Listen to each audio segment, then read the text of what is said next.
दूर किसी जंगल में एक कौवा अंगूर का ठेला लगाया करता था। वो वहां पर आवाज लगा लगा कर अंगूर बेचा करता था। जंगल के सभी पक्षी और उनके बच्चे उसके ठेले पे आके अंगूर खाया करते थे। कालू कौवे का बेटा पप्पू भी वहां पर अपने दोस्तों के साथ अंगूर खाता था, जबकि गरीब चिड़िया पारो का बेटा बैठ के चुप करके देखता रहता था। पप्पू को एक शरारत सूझती है। अरे कुकू, दूर बैठ के क्या देख रहे हो? आज तो अंगूर सभी को मुफ्त ही मिल रहे हैं और तुम भी तो खा के देखो ना। हम भी तो सभी अंगूर खा रहे हैं, तुम भी देखो और बताओ इसका स्वाद कैसा है। मुफ्त की बात सुन के कुकू दौड़ा चला आता है। अरे अरे अरे अरे, क्या कर रहे हो? तुम्हें तो बहुत जल्दी है खाने की। चलो जाओ, दूर हटो यहाँ पे। तुम जैसे गरीब पक्षियों को इधर खाने का कोई हक नहीं। यहाँ मेरे पापा मुफ्त में नहीं बेचते अंगूर। और पप्पू को अपने ऊपर इस तरह से जोर जोर से हंसता देख के कुकू बहुत शर्मिंदा होता है। वो जैसे तैसे खुद को संभाल के उड़ जाता है और वापस घर को लौट आता है। शाम हो जाती। मम्मा, वो सभी मुझे गरीब चिड़िया का गरीब बेटा कहते हैं। मुझे अंगूर भी खाने को नहीं देते, साथ के साथ मेरा मजाक भी बनाते हैं। वो सभी मिलके मेरा बहुत मजाक बनाते हैं, मुझे बहुत बुरा लगता है। कुकू बेटा, इसका मतलब आप फिर कालू के ठेले पे गए थे। आपसे कितनी बार कहा है कि अंगूर के ठेले के पास मत जाया करो। कब आपको समझ आएगी? आप उनके ठेले के पास चले जाते हो और वो आपका मजाक बनाते हैं। आपसे मैंने कई बार कहा है आप उनके ठेले के पास मत गया करो। मेरे पास अभी पैसे नहीं कि मैं आपको अंगूर दिलवा सकूं। आप क्यों नहीं समझते ये बात? लेकिन मम्मा, जंगल के सभी पक्षी वो अंगूर खाते हैं और सभी पक्षियों के बच्चे भी अंगूर खाते हैं। क्या इस जंगल में हम ही सिर्फ गरीब हैं? मुझे अंगूर खाने हैं तो बस खाने हैं, मैं अब और सहन नहीं कर सकता। अच्छा कुकू, मैं आपको अंगूर जरूर दिलवाऊंगी। इस महीने का मकान का किराया देने के बाद और राशन लेने के बाद जो पैसे बचेंगे उसमें से मैं अपने प्यारे कुकू को जरूर अंगूर लेके दूंगी। लेकिन अब बारिश बहुत तेज है और अब आप भी बहुत थके हुए हो। सो जाओ, चलो सो जाओ, शाबाश। नींद तो दोनों को ही नहीं आ रही थी। पारो को इस चिंता से कि अंगूर का भूत अब इसके सर पे बहुत सवार हो गया है, लेकिन उसके पास पैसे नहीं। और कुकू को इंतजार में कि कब महीने का एंड होगा और कब मेरे अंगूर आएंगे। सुबह हो जाती है, बारिश भी रुक जाती है। कुकू चुप करके जाके नदी के पास बैठ जाता है और कितनी देर तक वो खुद से बातें करता रहता है। अगर हम भी अमीर होते तो मैं भी कालू अंकल के ठेले पे जाके रोज अंगूर खाता। वो यही बातें मन ही मन में सोच रहा होता है कि एकदम से उसको आवाज आती है। प्यारे पक्षी, इधर आओ प्यारे पक्षी। अरे, ये आवाज कैसी है? मुझे तो लगता है कि ये यही नदी के पास ही पीछे वाले पेड़ से आ रही है। फिर कुकू थोड़ा दूर जाके देखता है तो एक पेड़ बोल रहा होता है।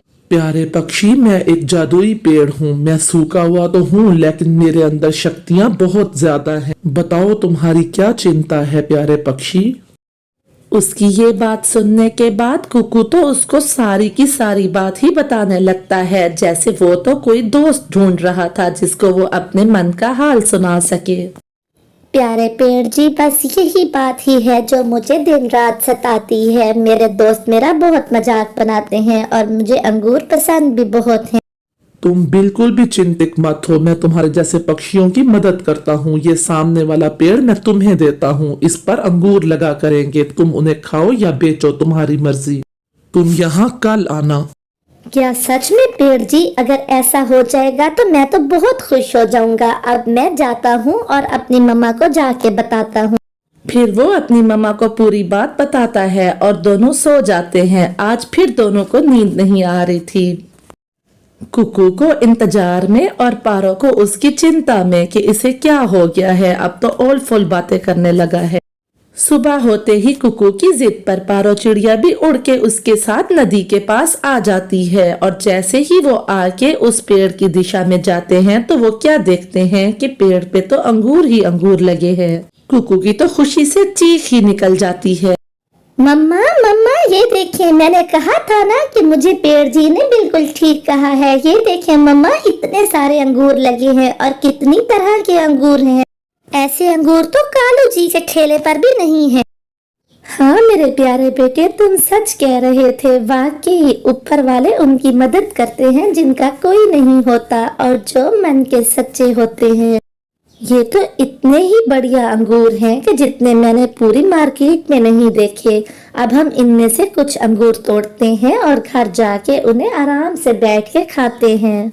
फिर वो ऐसा ही करते हैं। वो हर तरह के अंगूरों में से एक एक गुच्छा तोड़ लेते हैं और उसको उठा के अपने घर ले जाते हैं। आज तो वो माँ बेटा बहुत खुश थे। अगले दिन कुकू अपने दोस्तों को भी वहाँ ले आता है और उनको अपने अंगूरों का पेड़ दिखाता है। ये देखो पप्पू और चीलू, देखो तो मेरे पास अंगूरों का पेड़ है। ये पेड़ मेरा है, इस पर अंगूर लगते रहेंगे और मैं खाता रहूंगा। अरे पप्पू, इस तरह के अंगूर तो कालू मामा की भी दुकान पर नहीं है। ये तो बहुत बढ़िया अंगूर हैं। हमें माफ कर दो, हमने तुम्हारा मजाक बनाया। पप्पू मुझे भी माफ कर दो, मुझे तुम्हारे साथ इस तरह से मजाक नहीं करना चाहिए था, लेकिन मुझे माफ कर दो। ये तो बहुत बढ़िया अंगूर हैं, क्या तुम हमें भी खाने दोगे ये अंगूर? कुकू अभी सोच में बैठा होता है कि पारो बोलती है, हाँ क्यों नहीं, हम तुम्हें भी ये अंगूर खिलाएंगे। ना सिर्फ तुम्हें बल्कि जंगल के सभी गरीब पक्षियों को हम मुफ्त में ही अंगूर दिया करेंगे।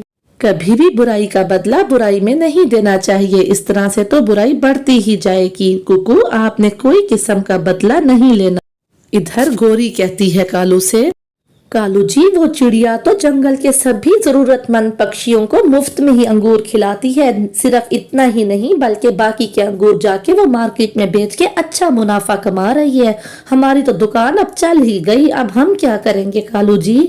हाँ गोरी, हमने भी तो उसके साथ बहुत बुरा किया। वो एक गरीब पक्षी थी और हम और हमारे बच्चे उसके बच्चे के साथ भी मजाक करते रहे, उसका भी मजाक उड़ाते रहे। जिसको ऊपर वाला रखता है उसे कोई नहीं चख सकता। कहते नहीं है, जिसे ऊपर वाला रखे उसे कौन चखे। तो इस तरह से चिड़िया खुशहाल हो जाती है।